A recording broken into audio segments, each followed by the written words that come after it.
Hello, everyone watching. This is Adonzin, and I'm doing a commentary track, sort of looking over this Adeptus Ridiculous animation I made about 6 months ago.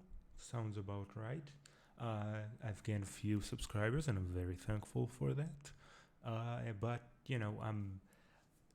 animation is difficult and takes time, and I'm not always available for it. So, if any new animations show up, they'll be done when they're done, or maybe not. But anyways, I wanted to, it's content. I'm making content right now.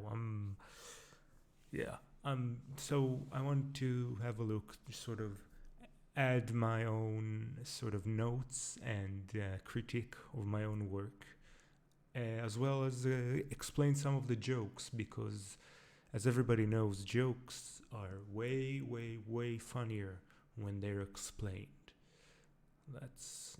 So, starting off, I really, really dislike this establishing shot of Holy Terra. You see, this is one of the last things that I actually made.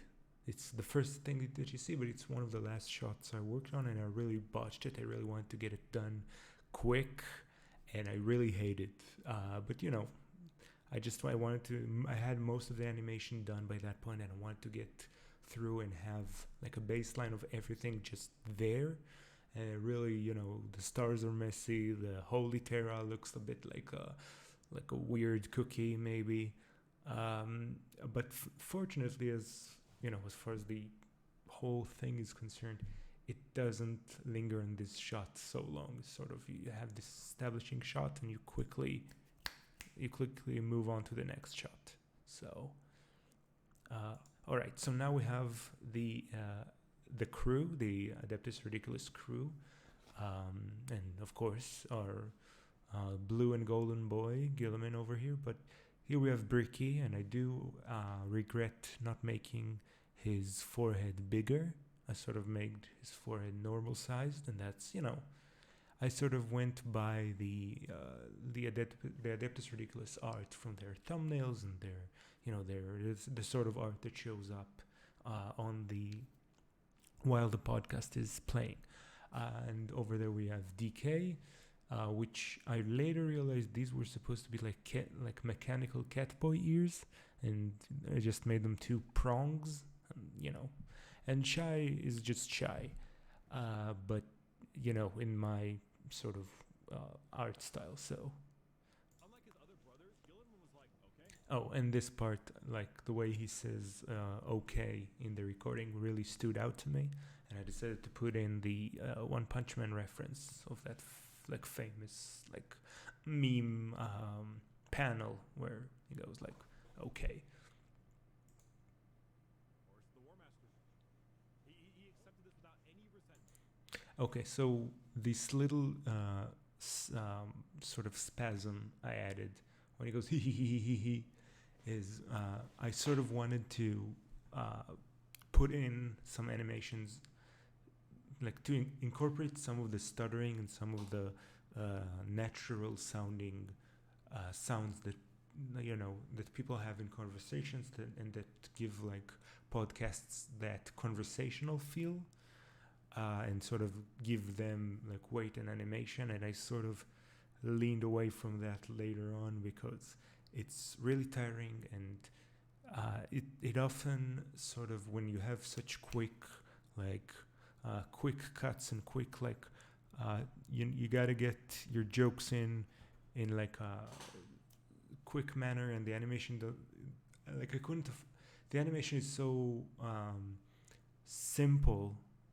This isn't like some like frame by frame stuff, but there's so much of it, and to focus on animating every little stutter, every little burp, every little sort of weird vocal sort of shift that happens would both be a waste of time and also make the motions feel a bit incoherent, which I feel the motion is a bit incoherent when he does that little spasm that I give him while he starts here. So I sort of leaned away from that as like the thing goes on.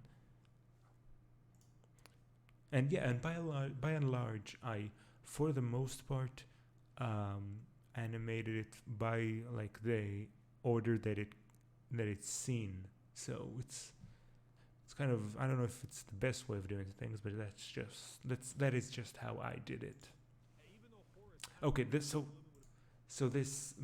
is like one of the meteor shots in this. So we have basically the tier list forum, which is like Horus sort of streaming his tier list for his best picks for War Master. So we got yeah, thanks for the 2-month sub.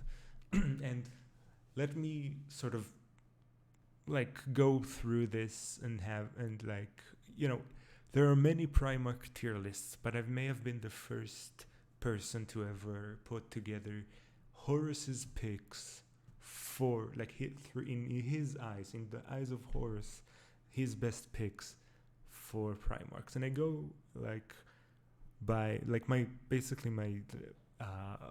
sort of guide through it was what would be the reasonable pick for it, because Horus, before the heresy, before he fell to chaos, he was a very like, he's a brutal leader and a fierce warrior, but also very honest and like charismatic and kind and very down to earth with his like understanding. He didn't like, he was capable of understanding and courting lofty ideals, but he was also very like down to earth and let's get things done and be in the moment. So having like common sense for who should be War Master was by basically my guy, like my sort of thought throughout this tier list.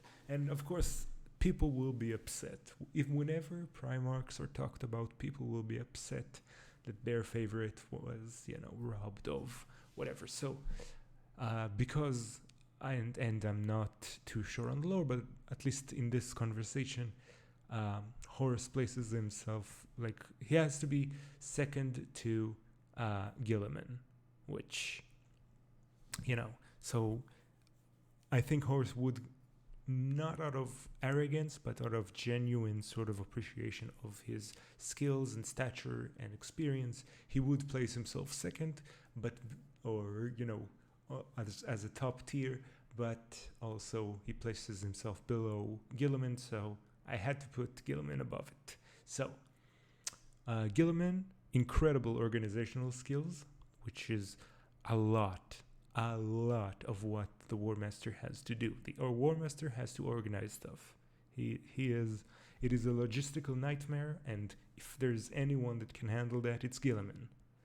So that's like, and yes, indeed, part of it is also being charismatic, which is a bit weak on that.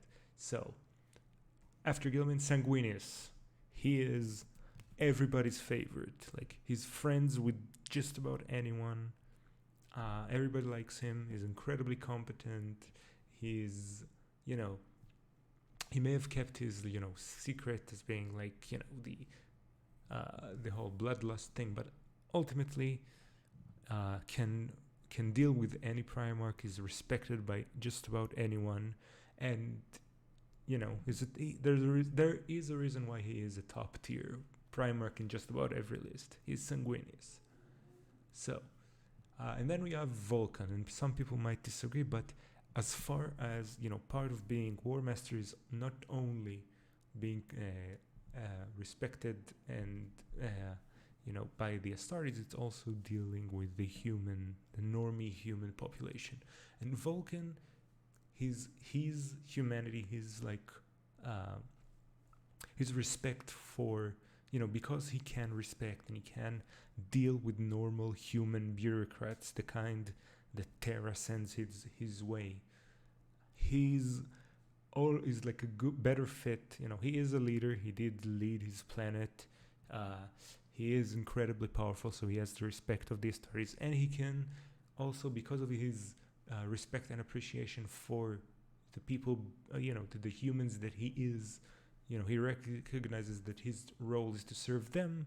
Then you can see, like, he has also that charisma. It's a bit like on a scale. You have like Gilliman, who is great at the organization, has no charisma. Vulcan, who is decent at organization, but has fantastic charisma, and sort of in the middle of that is Sanguinis. At least that's how I saw it. I don't know if that makes sense. So fine at a push. By the way, those are my rankings. Like good fit, fine at a push, like if the other guys aren't available or not up to it. So you have Rogel Dorn again. He's a bit of the same story as Gilliman, but even less charismatic. Incredible organizational skills. That dude can manage a war. He cannot hold a conversation. No, he can, but he's such a he's so non-charismatic. It's like he's got a personality of a brick. Like he's not, Lionel Johnson again. He's fine, but again, he's a bit of an ass. Very much also, very much. Like his deal is that he can be a bit petty sometimes. Like when Horus became War Master, he was a bit like bitter about not being War Master himself, and he has like bursts of outrage, and and he's been known to pick fights with other Primarchs, and so that's basically he's a bit of an ass, but he could do the job, but he wouldn't be like the best person for the job. And of course, people will disagree. That's just how I think Horus would see it. And Horus ranks himself as at the same rank as the Lion here. Like Horus is like would see himself as, I'm very honored to have the job, but I'm not like I don't think that I am the best suited for it. So, so we went through that. Ferrus Manus, again, we see so little of him, but he does see him, like he has the whole, the flesh is weak and all that, and that's just weird. Like, so he goes on the, like not a great pick. Magnus the Red, same thing. He's got the weird wizard shtick. Like he's not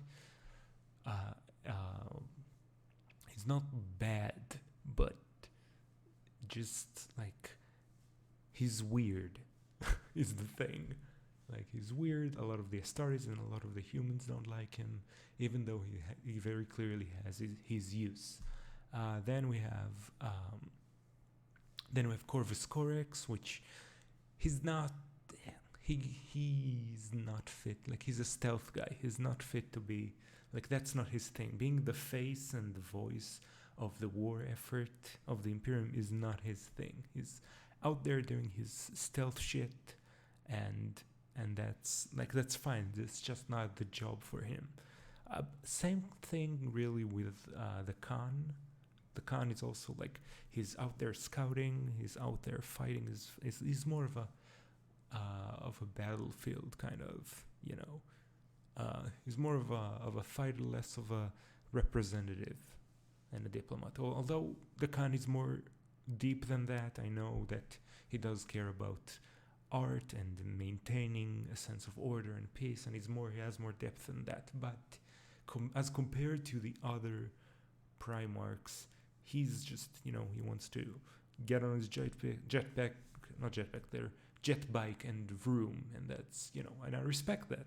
But again, it's like not his thing being the War Master. He's not the face of the Astartes, really. And then we have Fulgrim, who, even more so than Lionel Johnson, he's just a petty bitch. Like, he can, he managed military campaigns pretty well. he's more tolerant of regular humans and even some xenos than a lot of his brothers, but still very petty, very much takes things personally. So, and this is, I'm talking pre-heresy. Um, and like, I'm sure Horus likes him, but Horus would be honest about him being very, very sensitive and too sensitive and too uppity to be War Master. So that's that. Perturabo, definitely in the nah category because again, such a petty, petulant bastard. If like both him and Rogel Dorn, but Perturabo is a petulant, petty bastard, and I think Horus would see that. And if he weren't that, he would have made a great War Master. But he is a petty, petulant bastard. And then you have Opharius Omegon, which I don't know if Horus knew that Omegon was, exists. But again, nobody knows what the fuck is going on with them. Nobody knows what's going on with these two. So, and they're espionage. They're not the type to be War Master. And then you have you have Lehman Russ. You have Lehman Russ, which he's the Emperor's executioner. He's not out there. It's not his thing to be the diplomat, to be the front facing. He wants to go and do the violence on his own. He's not the one to lead the armies and strategize and talk with bureaucrats. Like, I don't see, it depends on how it's written, and I'm sure some fucking nerd is going to correct me on this, but I don't see Lehman Russ sitting for hours upon hours in some meetings with some Terran bureaucrats over whatever the fuck is going on during a campaign. Like, I don't see it. So that's that. Fuck no is, of course, I put in Mortarion. To me, out of the whole fuck no group, Mortarion is maybe the best as far as pick for War Master, but he is stinky, and he's terrifying. He is he's called the spectre, or the visage of death, the angel of death. This motherfucker looks like the Grim Reaper. He can't be the face. Again, such a big deal of being War Master is being this leader and this diplomat and this face of the Imperium. If you see Mortarion and he says, "I'm the guy that's ruling over you now," it's not a face you can trust. I'm sorry to say it. And then you have Lorgar, which again, everybody shits on Lorgar, and that's kind of why some people like him. Is definitely look, I'm not going to get into a Lorgar discussion, but Lorgar is on the lower end because he is so at this point, if this is taking place before the heresy, and Lorgar is constantly he's slow in his conquests, and he's religiously preaching towards the newly conquered worlds, which is something the Emperor was against. So he's already doing the whole Great Crusade thing wrong. So he would be one of the better picks for War Master. I shouldn't really explain Corvus Corex. He's just fucking insane, and same thing for Angron, but with even more violence. So they're both just insane, violent murderers, mass murderers. So that's basically and this took so goddamn long. People can, including myself, people can talk about Primarchs for a long, long time. So let's just go over the chat. So we have Slanesh going, check out my OnlyFans. Death Guardian saying, you guys smell that. World Muncher. Oh yeah, my the joke being that the world leaders are constantly being killed by Angron. Omegon 40, 420 and Omegon 421. I'm Alfarius. A major kill reference over here. An orc that got into the chat who disked it. Oh, this bit. This right here. So, at Horus, you shine brighter than brightest of suns. This is a reference to the String Storm cover, which I didn't know when I was making this that it was a cover. But Death of Horus, I forget what the original band is, but I thought this was a String Storm original song, and in fact, it is not. It's a cover. So I botched that. But anyway, the Great Vivar, Horus has a bed. I've seen it. This is a reference to, I believe, the second, either the second or the first heresy novels, where Horus, like, Petronella Vivar, I believe is the name of that person, which is this fancy schmancy remembrancer lady that, like, she has this little moment where she goes to interview. She's assigned to follow and record like the War Master's victories, and she's in an interview in Horus's chambers, and there's this very subtle moment that stood out to me, where it's like she notices that she has a bed, that this like incredible, impressive godlike being still has a bed in his room. And I don't know, that moment stood out to me. But mostly I wanted to build the next thing, where Maggard, which Maggard is her bodyguard. Like Vivar's bodyguard is Maggard, who hates her, but it's like bound by like I can't remember something that he can't like hurt her. He's her bodyguard, so yeah. And this comes back later. So, 1000th Sun, Magnus goes higher. He can do no wrong, because this is like presumably taking place before the heresy. Italian Boy, rest in peace, Largar fans, which there was at some point, I don't know if they're still, I don't think they're still doing it. Like, they had a running joke of the word bearers being Italians. So, yeah, that's that. Malcador the hero, Horus get back to work, jackass, which the joke being that Malcador would name himself Malcador the hero as like his username. And then you have Big E, Leave My Boy Alone. And then you have Killer Killer, of course, referencing Euphrates Killer, Emperor Guides Us. Then there's Carcassi memes, which is like Ignance Carcassi was his name, I think. I think that was his name. He's like being drunk. Oliton, I can't remember Oliton's first name. It's gonna bother me, but she was on another remembrance that was assigned to Garvia Loken.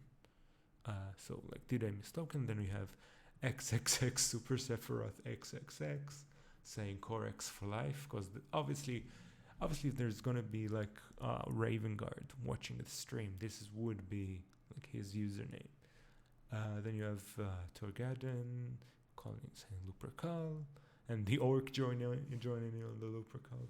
And this, by the way, shut up fucking bitch, is I think it's like, oh, if it's not a direct quote from the book, then it's a very close one. So there's a moment in, again, one of the first three heresy books, where like I believe that she hears like her Petronella Vivar hears her bodyguard like muttering from like the other side of the wall. Like she enters her room, and her bodyguard mutters to himself, "Fucking bitch," and she hears it like through the walls.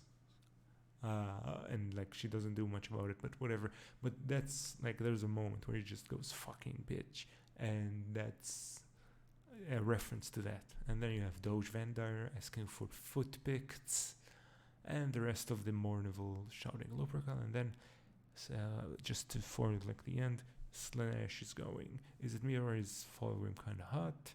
Then there's Pappy Nurgle at Death Guardian, hit me up, and then right in the end over here you have Lucius Forever, which is of course Lucius the Eternal, saying just kill the massive spider lol, which is again a reference to the mega arachnids that the Emperor's children fought on planet Murder. Could you imagine a planet being called Murder? So he fights like a big fuck off spider. So that's like just kill the massive spider lol. And this is this very very intense, like this one frame that I've gone on and on about for actually too long. So let's move on. Been a better fit. It kind of sounds considering what he's done with Ultra. Okay, so Ultramar, they're accountants. Ultramar, they're Boy Scouts. It's a DMV. It's yeah. So he goes yeah, and I remember like these incredible pieces of miniature painting of these very very happy Ultramarines. It's just it fit with the Ultramar and the it fit it in my mind. Oh, and again, like preppy book nerds, preppy book nerd Ultramarine, and yes, these are in the background the posters from like the classroom in South Park. Oh, and I'm sorry, Luton, because Luton is I love his videos. I think he's fantastic. He is an Ultramarines fan, so I put that in. It does sound like you make a great one. Like he would. There's the blush. There's the. By the way, if you're animating a person with a mustache saying something, go the mayor from Powerpuff Girls method and just have the mustache wiggle around, and then you don't have to waste time lip syncing. Great person to lead the Emperor's armies like that's, he sounds pretty great. Yeah, so He lacks a little bit of charisma. yeah, so I just love tax season. I spend it on my ultra yacht. He's not that bad. I do regret not making this this like moment where it's like says not that bad and he gives like the thumbs up. I regret not making it just just tiny bit longer so it like registers more. But you know, Horus, don't forget Horus. okay. So this shot we got Horus, we got Garvialokan, Torgadon, and Abaddon, and Little Horse Axamand. Just gathered around. Horse and his trusted Mournival. So Horus is like a fucking saint. Man, everyone loves him. so that's yeah. Now, don't get me wrong. Comparing him to Okay, so this one drawing of Rogaldorn, I don't know what it is about his armor that like I decided I need to get as much of that obscenely detailed gold into this. Like I could have simplified Gilliman as well, but for some reason I decided no. This is gonna be look as much like the thing. And I yeah. Rogaldorn in terms of charisma. It's like Yeah, and I added a little like out of sync blinking because that's fun. he's also a saint. That's kind of fun. So he's a Boy Scout. So yeah, there's a Boy Scout Gilliman, and then he makes. Oh, so this again, relic of the Primarch. It's like an item from the Codex, and again another like another text joke, which you know it's fine. I like one of my big criticisms of this is that like the humor maybe should be more about like the movement and the animation and less about basically making internet comments during an animation and let that be the joke. I don't know, it in hindsight I feel like it's a bit mid to do that, but yeah, and do you know how hard it is to find macaroni with the word bearers gone? Because they are, the joke being that they're Italians for some reason. I still, whatever. Your cat is Okay, so this bit, I was uh, I was lucky twice with this. So I just by some miracle I managed to make this make sense visually. So they say your cat is named Ultranyan, which they just toss that as like this is what Gilliman would say. But I had to give that a visual, and then I remembered that Yvrain has a cat, and her cat is blue, and Gilliman would call it, because it's a blue cat, Gilliman would call it an Ultranyan. And I was like, yes, I managed to tie it together, because there was a character that I had in lore influence on Gilliman's resurrection, and out of lore they're being shipped constantly, which is weird, but we're not gonna get into it. But at least there's a way of tying it together and have that have a lore accurate kind of gag with Ultra Nyan, which I got lucky with. named Ultra Nyan. And my sword So in this, and my sword is named Ultra Stab, and he carries the Emperor's sword, so it makes sense that the Emperor would be so upset that he renamed his sword as to Ultra Stab. So twice, two miraculous moments of me being able to somehow save this from being a total mess. Okay, so now we have the Emperor, and we got the skull with the Supreme. Psycho goes here. Malkador is before Horrors, and number one dead. Don't at me. Again, I think that the Emperor is a terrible father, but he would think that he's the number one dead and wouldn't want people to at him. So, yeah. And then we have a bit of a TTS reference with the text there. the Emperor's memory? No, you didn't. Yeah. And so it goes on. Emperor's rattling his bones in his chair. He's like, he keeps naming things Ultra. I can't move. I'm just bone. Man, some of this is also I dislike the way that I sort of put it together. I do like this little one of the few bits of frame by frame animation in this, where the bones sort of decay, and they go so On your Ultra Throne. Ultra Throne goes and yeah. So I like this bit, the bones decaying, and yeah, and then the final gag is that Trazin, however you say his name, just swoops in the last second and takes that the Emperor's necklace chain thing. He takes his bling, just because everybody loves Trazin the Infinite or Trazin the Infinite, and I figured I'd put him in there just as a final goof, because it's fun. And I really needed one last thing with a mouthpiece, because once the Emperor once he turns into dust, and they say the audio is a mouthpiece, so the Emperor's out, but then I still wanted to have something that does the peace sign.